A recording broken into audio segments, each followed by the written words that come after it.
So hello guys, कैसे हैं आप सारे। आई होप आप अच्छे होंगे और आपकी तैयारी जो है वो भी अच्छी तरीके से हो रही होगी। तो उसकी तैयारी को थोड़ा सा और बेहतर बनाने के लिए जो है आपके लिए, जैसा कि मैं आपको बिज़नेस स्टडीज़ से रिलेटेड सीरीज़ आपको प्रोवाइड करा रहा हूँ। जैसे कि मैंने टारगेट रखा है कि 10 आवर्स की जो वीडियो आपको प्रोवाइड करानी है, ठीक है। तो जैसा कि मैंने पिछली जो वीडियो बनाई थी उसमें कंट्रोलिंग का सिर्फ मैंने जो है हाफ पार्ट कह सकते हैं, मैंने कंट्रोलिंग जो है हाफ पार्ट जो है वहाँ पर मैंने प्रोवाइड करा है, जिसमें आपको मैंने वो सारी चीज़ें बताई, कंट्रोलिंग की मीनिंग एंड उसके इम्पोर्टेंस, सारी चीज़ें जो एग्ज़ाम के पॉइंट ऑफ व्यू से है ओबियसली मैंने आपके सामने डिस्कस की है, ठीक है ना। देखो, अब जो वीडियो मैं बना रहा हूँ वो थोड़ी सी ज़्यादा लेंथी इसलिए बन रही है कि मैं आपको हर चीज़ पूरे अच्छे से एक्सप्लेन करके बता रहा हूँ, ठीक है ना। जिसका फ़ायदा आप ही को होगा, क्योंकि कोई भी है जो डिट्टो बुक की लैंग्वेज नहीं लिख सकता। जैसा कि बुक में नॉर्मली जैसे लिखा रहता है तो डिट्टो तो आप लिख नहीं सकते। तो इसलिए आप अगर उस चीज़ को समझ जाओगे तो ओबियसली आपको ज़्यादा प्रॉब्लम नहीं होगी और आप आराम से अपने भी लैंग्वेज में आप लिख सकते हो, लेकिन वही लिखो जो आपसे पूछा गया हो, ठीक है ना। तो देखिए, जैसा कि पिछली क्लास में मैंने बोला था कि स्टार्टिंग यहाँ से करनी है कि relationship between the planning and controlling. So planning and controlling are inseparable twins of management. The planning and control function of management are very close related. अगर मैं रिलेशनशिप दोनों की फाइंड करूँ तो इसका ये कह रहा है कि management are very close related, यानी इन दोनों का समझो वेरी मतलब कह सकते हैं क्लोज है, ठीक है ना। The relation between both the function is explain as follow. अब क्यों कह रहा है कि इनका जो कंट्रोलिंग और प्लानिंग का जो रिलेशन है वो वेरी क्लोज है, तो उसको हम प्रॉपरली प्रूफ करेंगे इस पॉइंट्स के थ्रू जो दिए हुए हैं। आपको टोटल जो है कितने पॉइंट्स दिए हैं, 4 पॉइंट्स दिए हैं, और उस 4 पॉइंट्स को हमने ऐसे शॉर्ट में नीचे प्रॉपरली दिखा हुआ है। तो इसकी बुक की लैंग्वेज जो कहती है, एक बार हम इसको भी पढ़ लेते हैं ताकि आपको भी समझ में आए कि ये क्या रहा है। देखो क्या कहता है, प्लानिंग इज अगर नेचर एंड कॉन्सेप्ट की बात करूँ कि नेचर एंड कॉन्सेप्ट के बिहाफ पे हम कैसे इनके बीच रिलेशन फाइंड कर सकते हैं प्लानिंग एंड कंट्रोलिंग के बीच। तो कहता क्या है कि planning is the basic function of every enterprise and as in planning we decide what is to be done and how is to be done, ठीक है ना, एंड व्हेन द ये वगैरह वगैरह। ये सारी बातें आपने प्लानिंग में पढ़ी होगी कि प्लानिंग यही बताता है, यानी प्लानिंग का जो फंक्शन होता है वो यही बताता है कि हमें कैसे काम को करना है, ठीक है ना, और कब करना है, ये सारी बातें उसमें होती है। तो प्लानिंग जो होता है, the bridge the gap between where the standing today and where we want to reach, ठीक है ना। यानी एक तरीके से कह सकते हैं कि ये जो है प्लानिंग जो है एक ब्रिज बनाता है। ब्रिज कह सकते हो ना ओबियसली। अगर मेरे को जो अगर कहीं जाना है और अगर मेरे को रास्ता नहीं पता होगा, सबसे पहले मेरे को रास्ता पता करना है, ठीक है ना। तो इसीलिए प्लानिंग कहता है कि आपको ये तो पता हो कि आपको करना क्या है, ठीक है। And controlling mean keep a check that everything is in accordance with plan and if there is any deviation taking a preventive measure to stop that deviation. इसका मतलब कह रहा है कि जैसे कि आपने जो प्लान सोचा था, जो आपकी जो प्लानिंग थी, क्या उसके मुकाबले आपका काम हो रहा है, यानी जैसा प्लानिंग हमने सोचा था वैसा काम चल रहा है या नहीं चल रहा है। इसका मतलब देख लो, कंट्रोलिंग किसके बिहाफ पे काम कर रहा है, प्लानिंग के बिहाफ पे, कि आपने जो प्लानिंग किया था कि उसके हिसाब से काम चल रहा है कि नहीं चल रहा है।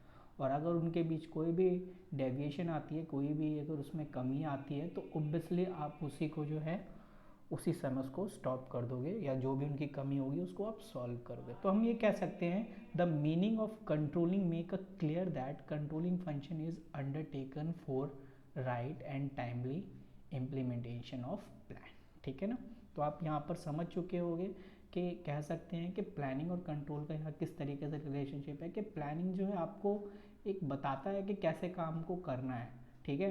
अब वो जो प्लानिंग में जो प्लान वगैरह डिसाइड किए गए थे, क्या उस प्लान पे हम काम कर रहे हैं या नहीं कर रहे हैं, ये सारा काम देखने का कंट्रोलिंग के अंडर में आ जाता है, ठीक है। तो इसका मतलब कह सकते हैं यहाँ पे है रिलेशन। दूसरा, planning and controlling are interdependent and interlinked. अब इंटरडिपेंडेंट का मतलब है एक दूसरे पे ये दोनों डिपेंडेबल है, कि कंट्रोलिंग प्लान पे डिपेंड है और प्लान कंट्रोलिंग पे डिपेंड है। ऐसा क्यों बोला? ऐसा इसलिए बोल रहा है कि देखो इसमें लिखा है कि planning and controlling function always coexist और have to exist together as a one function depend on the other. The controlling function compare an actual performance with the planned performance, and if there is a no planned performance then control manager will not able to know whether the actual performance is okay or not. The base of comparison yardstick to check the given by planning to control function. On the other hand, planning function is a depend on controlling function, and plan are not made only on paper, but these have to be follow implement in the organization, and controlling function make sure every follow वगैरह ऐसा continue monitoring and check the controlling function make a possible to the okay. अगर मैं इन सब का एक पूरा पढ़ने के बाद, अगर हालांकि मैंने आगे पढ़ा नहीं है क्योंकि अगर पढ़ूंगा तो बस हो गया फिर काम, मतलब इन सब को अगर मैं पढ़ूँ और उससे मेरा क्या कंक्लूजन निकल रहा है, ये निकल रहा है कि देखिए सपोज़ करो मैंने अभी आपको बोला कि जो आपका कंट्रोलिंग होता है, कंट्रोलिंग क्या करता है, जो हमने जो प्लान किया है यानी जो हमने प्लानिंग की थी उसके रिगार्डिंग काम हो रहा है या नहीं हो रहा है ये चेक करना। इसका मतलब है कंट्रोलिंग डिपेंडेबल है, ठीक है, प्लानिंग पे। अब प्लानिंग कैसे कंट्रोलिंग पे डिपेंडेबल हो सकता है? अब ये बताओ, जब भी मैं अगर आगे फ्यूचर में प्लान करूँगा तो ऑब्वियसली मैंने जो पिछले साल जो जिस तरीके से मेरा कंट्रोलिंग था उसी को देख के जो एक्चुअल डाटा मेरी निकल के आई है तो उसी के बिहाफ पे मैं आगे फ्यूचर में प्लानिंग करूँगा। इसका मतलब क्या है, मैंने कंट्रोलिंग जिस तरीके से मैंने कंट्रोलिंग की है तो उसी के रिगार्डिंग मैं प्लान आगे फ्यूचर में करूँगा, ठीक है ना। तो ये सारी बातें जो है एक तरह से लिंक है एक दोनों के बीच, ठीक है ना। तो इसीलिए जो सेकंड पॉइंट है वो यहाँ फुलफिल कर रहा है। आप इसे एक बार खुद भी पढ़ सकते हैं और आपको समझ में आ जाएगा, ठीक है। ये जो मैंने बातें आपसे कही है ये वही है, ठीक है। यहाँ पर एग्जाम्पल भी दे रखा है तो मैं एक बार एग्जाम्पल पढ़ लेता हूँ। कह रहा है for example if the worker have produce 800 unit the manager can know whether the adequate or not only when there is a standard production set up by the planner.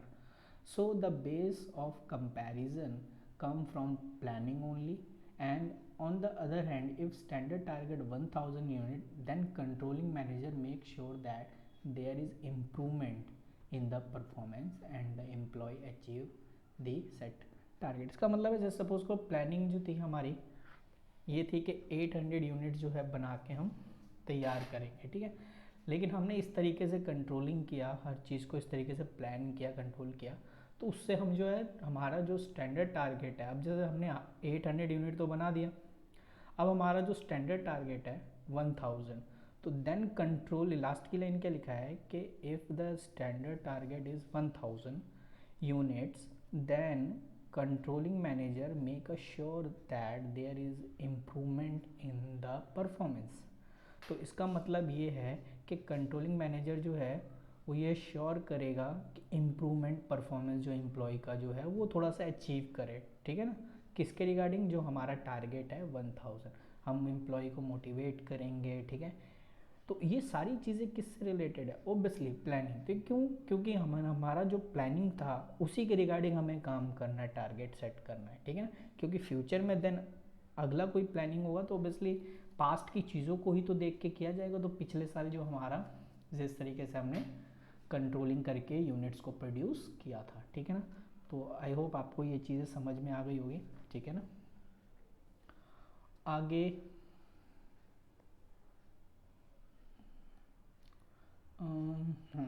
Planning is a prescriptive where the controlling is evaluate. Evaluate का मतलब होता है ना check करना, कि जो चीज़ तैयार हो गई है उसको हमें चेक करना है, ठीक है ना। तो क्या कहता है, प्लानिंग इज़ बेसिकली इंटेलेक्चुअल।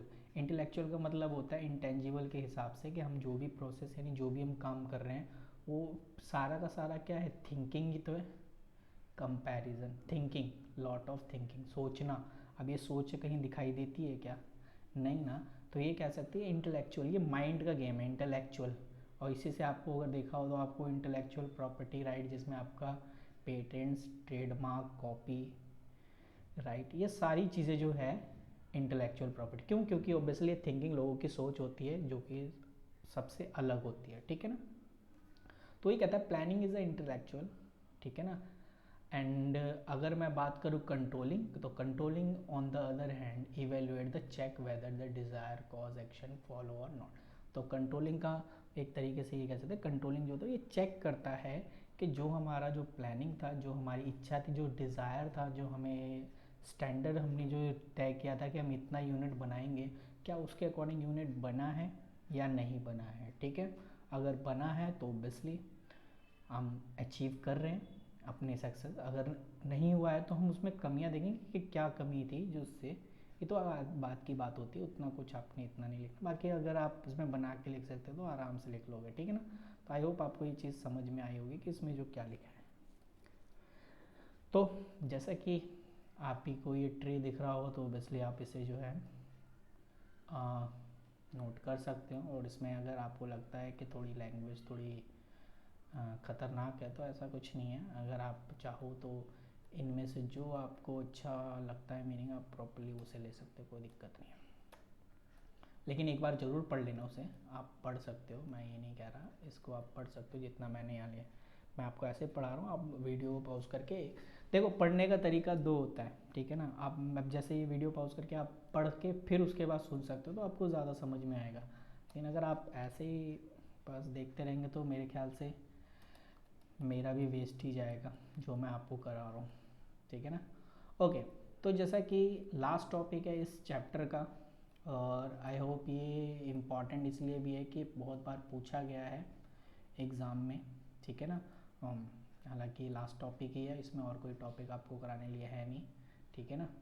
तो देखते हैं क्या है जो टॉपिक है आपका, वो ये है प्रोसेस ऑफ कंट्रोलिंग के। कंट्रोलिंग के क्या प्रोसेस होते हैं, ठीक है ना, ये ठीक है, कंट्रोलिंग प्रोसेस, ठीक है ना। ठीक है, तो चलिए देखते हैं कि कंट्रोलिंग प्रोसेस में क्या क्या चीज़ें इन्वॉल्व होती है। तो कंट्रोलिंग प्रोसेस अगर हम देखें तो इसमें आपका सबसे पहले आता है सेटिंग ऑफ टारगेट स्टैंडर्ड, यानी आपको पहले टारगेट सेट करना। देखो अगर किसी भी चीज़ को इवेल्युएट करना है, क्योंकि कंट्रोलिंग का मतलब ही तो इवेल्युएट करना होता है, चेक करना होता है कि हमने काम किया है कि नहीं है। तो उसके लिए हमें पहले टारगेट सेट करना पड़ेगा। बिना टारगेट के आप कैसे चेक कर लोगे कि ये काम हुआ है या नहीं हुआ है, ठीक है ना। ऑब्वियसली अगर हम स्कूल में होमवर्क, अगर मैं आपको होमवर्क दूंगा तभी तो मैं होमवर्क चेक करूँगा। अब बिना होमवर्क दिए मैं कैसे होमवर्क चेक कर लूँगा, ठीक है ना। तो यहाँ पर भी वही है कि अगर मैंने जो कोई टारगेट सेट किया है उसके रिगार्डिंग काम हुआ है या नहीं हुआ है, वो सारा चीज़ जो है तभी आगे बढ़ सकता है कंट्रोलिंग। तो इसलिए सबसे पहले टारगेट को स्टैंडर्ड करना है। जिसमें आपका एग्जांपल, जिसमें सपोज करो स्टैंडर्ड सेल क्या है कि 20 लाख जो है पर एनम हम, हमारा टारगेट हो गया है कि हम 20 लाख का सेल करेंगे, जिसमें हमें स्टैंडर्ड प्रॉफिट 4 लाख का होगा और रिडक्शन इन कॉस्ट बाय 5%। यानी हमारे पास 3 टारगेट हो गए। पहला टारगेट ये कि हमें सेल जो है मिनिमम 20 लाख का करना है, और ये जो सेल हम करेंगे तो हमारी एक स्टैंडर्ड ये मान के चल रहे हैं कि हमें 4 लाख का प्रॉफिट होगा, और ये तभी मुमकिन है जब आपका कॉस्ट 5% होगा, ठीक है ना। तो ये सारी चीज़ें हमने पहले से ही, अब क्या होगा, अब इसी के रिगार्डिंग जो है काम किया जाएगा, ठीक है ना। अब इसी के रिगार्डिंग काम किया जाएगा। तो अब ये जो काम है कुछ इस तरीके से, अब ये मैं पूरा का पूरा एरिया अगर मैं आपको बताऊं तो थोड़ा सा लग सकता है गड़बड़, तो लेकिन मैं आपको अगर अपनी तरफ से एक एग्जांपल दूँ, सपोज करो कि मैंने स्टैंडर्ड सेल अगर 20 लाख का मैंने टारगेट सेट कर लिया है, ठीक है ना। तो ऑब्वियसली मैं उसी के रिगार्डिंग काम करूँगा, और मेरा यही होगा कि कंट्रोलिंग का यही काम होगा कि चेक करना कि मैंने क्या सेल इतना मैंने किया है या नहीं किया है, क्या मेरे को प्रॉफिट 4 लाख का हुआ है या नहीं हुआ है, या कॉस्ट मेरी जो रिड्यूस हुई है या नहीं हुई है। ये जो कॉस्ट रिड्यूस है प्रोडक्शन कॉस्ट की बात कर रहा है, ठीक है ना, या और अदर कॉस्ट भी होते हैं, इनडायरेक्ट कॉस्ट वगैरह भी शामिल, ठीक है ना। तो मतलब खर्चा हमारा ज़्यादा से ज़्यादा ना हो, प्रॉफिट हमें 4 लाख मिनिमम हो सकता है, तो टारगेट है 5 हो जाए तो क्या दिक्कत है, बहुत बढ़िया है फिर तो, ठीक है ना। तो ऐसा कुछ इसमें है। तो ये कुछ एग्जाम्पल दे रखे हैं आपके सामने, आप एक बार वीडियो पॉज करके आप जो है इसे देख सकते हैं, पढ़ सकते हैं, ठीक है ना, ताकि आपको ये चीज़ क्लियर हो जाएगी, ठीक है। और अगर सपोज करो सेल हमारा सिर्फ 20 लाख से अगर 15 लाख हो, 12 लाख हो, तो इसका मतलब है आपकी कंट्रोलिंग अच्छी नहीं है, आपने कंट्रोल अच्छे से नहीं किया हुआ है, या आपने जो टारगेट है, क्योंकि आपने उस टारगेट के हिसाब से काम नहीं हो पाया, और इसलिए नहीं हो पाया क्योंकि आपकी कंट्रोलिंग अच्छी नहीं थी, ठीक है ना। तो ये सारी बातें इससे मैटर करती हैं, ठीक है ना। तो ये कुछ है आपके सामने एग्जाम्पल, ओबियसली आप इसे पढ़िए और आपको ये चीज़ें समझ में आ जाएंगी। ओके, सेकंड पॉइंट प्रोसेस का है measuring of performance. Measuring of performance का मतलब यही है कि हमें मेज़र करना, इवेलुएट करना, या हम कह सकते हैं चेक करना कि कितना काम डन हुआ है, यानी कितना परफॉर्मेंस हमारा कंप्लीट हुआ है। तो ये कह रहा है after setting of the standard, यानी अब हमने डिसाइड कर लिया कि हम इतना टारगेट पूरा करेंगे। जैसे मैंने कहा ना कि अगर हमारा टारगेट है 20 लाख का सेल, तो अब वो तो हमारा टारगेट सेट हो गया। अब क्या करना है कि after setting of standard the performance of employ is measured by the evaluating the actual work done by the employee. When the performance can be measured numerically, then it is very convenient to measure the performance. Well, the measuring of performance the quantitative as well quantitative aspect, ठीक है ना, quantity and qualitative दोनों देखना होता है उसमें। अगर मैं एक एम्प्लॉय की क्षमता देख रहा हूँ तो इसका मतलब वो कितना ईमानदार है, और प्लस वो कितना हार्ड वर्क है। ओबियसली क्वांटिटी ज़्यादा अगर वो सेल करेगा तो ओबियसली इसका मतलब वो बंदा हार्ड वर्क है, हार्ड वर्क बंदा है। और ईमानदारी ओबियसली दोनों चीज़ें देखी जा रही है, क्वालिटी भी और क्वांटिटी भी, ठीक है ना। Aspect of performance is keep in mind and some time employ achieve to quantitative standard by ignoring qualitative. कभी कभी क्या होता है, एम्प्लॉय कहते हैं ना तारीफ पाने के लिए वो फटाफट सेल तो भी कर लेता है, या सपोज करो कोई सामान बना कर तैयार कर दिया, लेकिन उसकी क्वालिटी इतनी अच्छी नहीं होती है। अब इस वजह से क्या होगा कि वो चीज़ रिजेक्ट हो जाएगी। क्यों? मार्केट में वो चीज़ खरीदेगा ही नहीं, क्योंकि उसकी क्वालिटी अच्छी नहीं है। भाई दूसरी कंपनी तो उससे अच्छी क्वालिटी बना के दे रहा है ना, ठीक है ना। तो certain quality parameter are fix to measure the quality standard when the number of rejection और सेल रिटर्न इंक्रीज, तो indicate low standard of quality. तो वही बात मैं भी बोल रहा हूँ कि अगर आपकी क्वालिटी लो होगी तो ऑब्वियसली आपका जो सेल रिटर्न है वो इंक्रीज हो जाएगा, ठीक है ना। कि लोग फिर सामान आपका वापस कर देंगे खरीदने के बाद कि भाई पसंद नहीं आया ये लो। आजकल ऑनलाइन का तो यही सीन है ना। तो वही चीज़ इसमें आपको बता रखा है।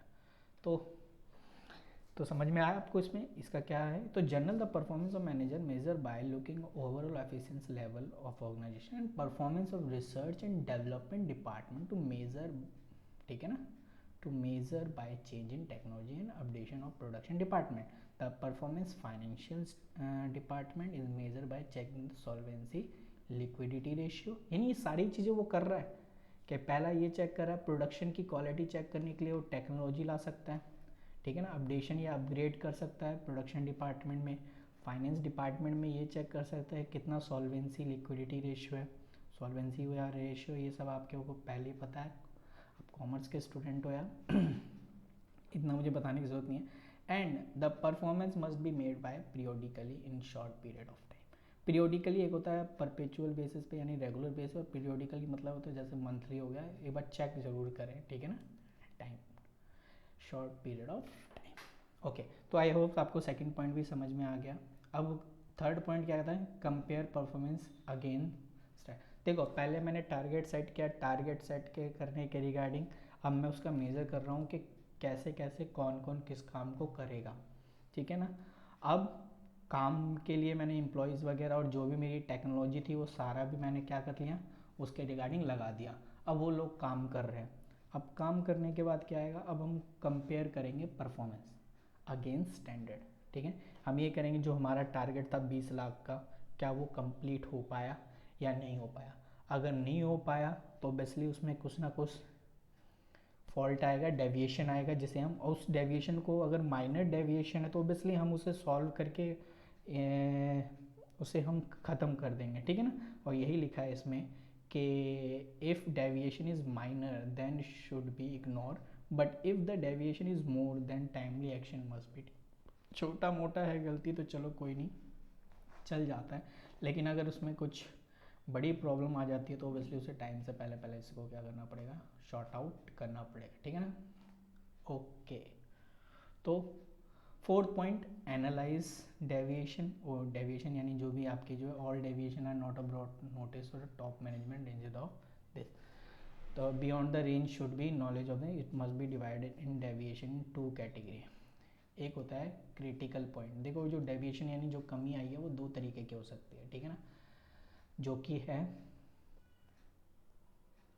Technique of analyse deviation. यानी इसमें क्या आता है आपका क्रिटिकल पॉइंट। इसमें क्या लिखा है कि it's mean keeping focus on some key area and if there is any deviation in this key area then it must be attended urgently and key area is those have impact whole organization। obviously आपको एक important area जो है check करना है जहाँ गलती हो रही है। for example if there is increase in production cost of ₹5 per unit, there is increase postal cost by 20%, then more focus should be find the reason increase the cost of production।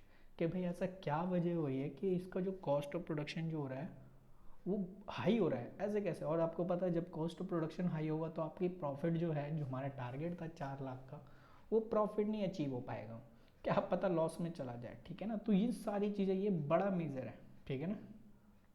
तो इसी का हमें पता लगाना पड़ेगा। No control over the postal cost. अब if the profit and future revenue of organisation where the postal cost is incurred rarely and the manager have no control over the postal cost, ठीक है। तो वही कह रहा है कि find out the reason of increase in cost of production, ठीक है, ताकि फ्यूचर में अगर हम जब भी कुछ जनरेट करें तो ऑब्वियसली उसके रिगार्डिंग हम मैनेज कर सकें, ठीक है ना। मैनेजमेंट बाय एक्सेप्शन, ये ऑलरेडी उसी के पॉइंट चल रहे हैं, ठीक है ना। तो थोड़ा सा ये भी आप ध्यान रखना कि मैं अभी सिर्फ उसी का पॉइंट अभी क्लियर कर रहा हूँ, ठीक है ना। ये सारी चीज़ें उसी से रिलेटेड है, ये सारी चीज़ें, ठीक है।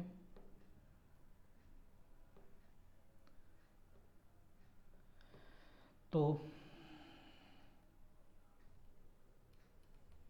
क्योंकि अभी हम जो पढ़ रहे हैं वो एनालाइज की बात कर रहे हैं, तो एनालाइज का मतलब एक क्रिटिकल पॉइंट हो गया और एक होता है मैनेजमेंट बाय एक्सेप्शन। तो इसका भी आप एक बार जो है इसका एग्जाम्पल पढ़ लोगे ना, ये एग्जाम्पल अगर आप एक बार पढ़ लोगे तो वीडियो पॉज कर दिया, वैसे भी आप पॉज करके पढ़ोगे ना, यकीन मानो आपको सारी चीज़ें क्लियर हो जाएंगी। क्योंकि इतना जितना मैंने आपको बताया है, आप मेरी पहले की वीडियो और अभी की वीडियो देखेंगे ना, ये तो आपको पूरा समझ में आ जाएगा, ठीक है ना।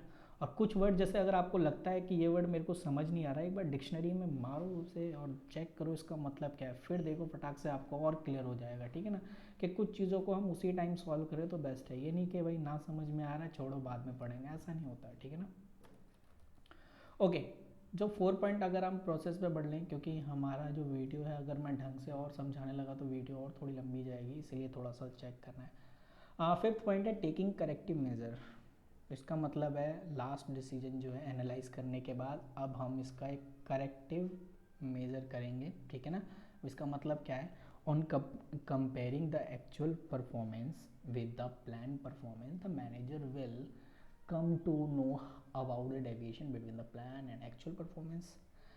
Then next step to know reason for deviation, trying to remove deviation। मैंने क्या बोला था लास्ट में, क्या जो है मैनेजर ट्राई करेगा, कोशिश करेगा इसको रिमूव करने की। अगर उससे हो जाता है तो ठीक है, नहीं है तो फिर तो भाई सब नुकसान तो हो नहीं होना है ना। तो वही है। तो फिफ्थ जो प्रोसेस है वही है कि टेकिंग द करेक्टिव मेजरमेंट। क्या इसमें भी कोई एग्जाम्पल दे रखा है क्या, एक बार चेक कर लेते हैं। क्योंकि आप जितना एग्जाम्पल वहाँ लिखोगे तो उतना ही ज़्यादा मज़ा आएगा, क्योंकि आपको पता है ना कि केस स्टडीज़ के अकॉर्डिंग जितना ज़्यादा केस स्टडी दिया क्यों जाता है, ताकि आपको अंडरस्टैंड कर सके कि आपका दिमाग कितना बिजनेस स्टडीज़ के रिगार्डिंग है, ठीक है ना। वरना डिट्टो आप छाप दो तो आप तो बड़े पावरफुल हो यार, छापने में क्या जा रहा है। ओके, टेकिंग करेक्टिव मेजरमेंट में आप एक बार पढ़ लेना। वही है कि आपको जो है ये चेक करना पड़ेगा कि काम कितना डन है आपके परफॉर्मेंस यानी टारगेट के रिगार्डिंग, और अगर जो भी कमी आ रही है तो आप उसे शॉर्ट आउट कर सकते हैं, ठीक है ना। उसके बाद लास्ट है आपका फीडबैक इन कंट्रोलिंग, यानी कि फीडबैक कंट्रोलिंग का मतलब यही हो गया कि लास्ट में अब आपको क्या देना है, फीडबैक।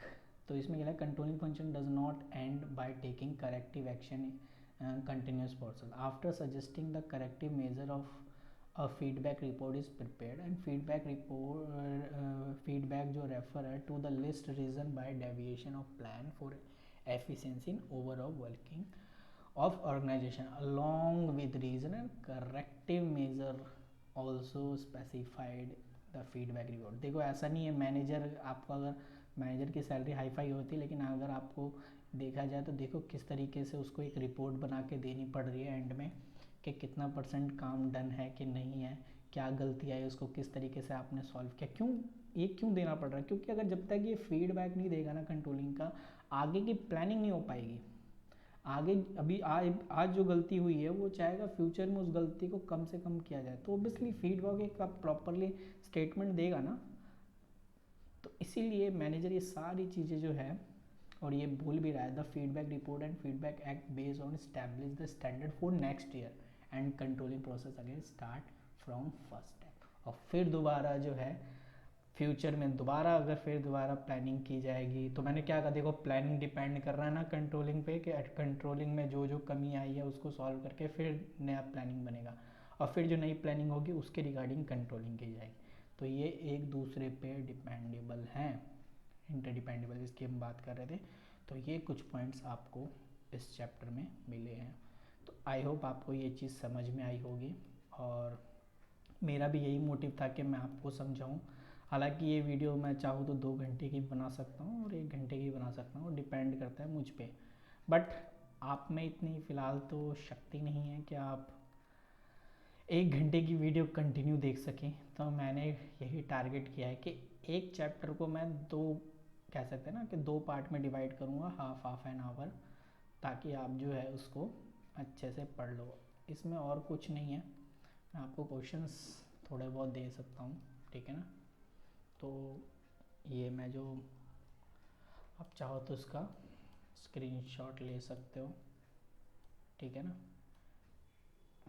इस चार्ट का भी आप जो है, लेकिन कोई उसमें नहीं है इतना कुछ ज़्यादा अपने हो नहीं है, आपके पास जो बुक है आप उससे भी कर सकते हो, बस आपको समझाना था और आपने समझ लिया है, ठीक है ना। 1 मार्क्स के जो पीछे क्वेश्चन होते हैं उसको एक बार ज़रूर क्या करो जिसमें आंसर गिवन होता है, तो आपका थोड़ा दिमाग और चलेगा, ठीक है ना। जिसमें आंसर गिवन हो तो थोड़ा सा माइंड भी आपका, और उसमें केस स्टडीज़ भी है। केस स्टडी आपको तभी मैं आपको बताऊंगा जब आपके ये पूरे चैप्टर के बेसिक चीज़ें मैं आपको समझा दूँ। तो ये सारी चीज़ें आपको यूट्यूब पे मिल जाएंगी। आप मेरी प्लेलिस्ट में जाइए, बिजनेस स्टडी पे क्लिक करिए और आपको ये सारी चीज़ें मिल जाएंगी। तो चलिए हम अगली वीडियो मिलेंगे कुछ नए चैप्टर के साथ, ताकि आपको और हेल्प हो सके। और आप अपना ख्याल रखिए। अगर आप नए हैं तो प्लीज़ यार सब्सक्राइब तो बनता ही है ना।